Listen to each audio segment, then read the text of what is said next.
আমরা বলেছিলাম বছরব্যাপী প্রতিষ্ঠাবার্ষিকী উদযাপন করব, তাহলে কেন এই পাল্টাপাল্টি কর্মসূচির অপবাদ আওয়ামী লীগের বিরুদ্ধে দিচ্ছেন? আমাদের কেন্দ্র থেকে ইউনিয়ন পর্যন্ত এই কর্মসূচি পালন করা হবে। 29 জুন শনিবার বিকেলে আওয়ামী লীগের 75তম প্রতিষ্ঠাবার্ষিকী উপলক্ষে দলটির কেন্দ্রীয় কার্যালয়ের সামনে আয়োজিত আলোচনা সভায় এসব কথা বলেন আওয়ামী লীগের সাধারণ সম্পাদক এবং সড়ক পরিবহন ও সেতুমন্ত্রী ওবায়দুল কাদের।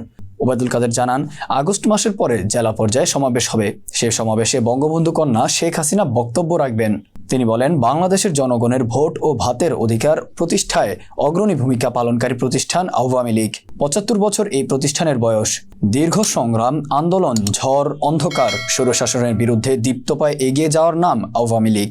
আওয়ামী লীগের সাধারণ সম্পাদক বলেন, আমরা মৃত্যুর মিছিলে দাঁড়িয়ে জীবনের জয় গান গাই। আমাদের শিকড় বাংলাদেশের মাটির অনেক গভীরে।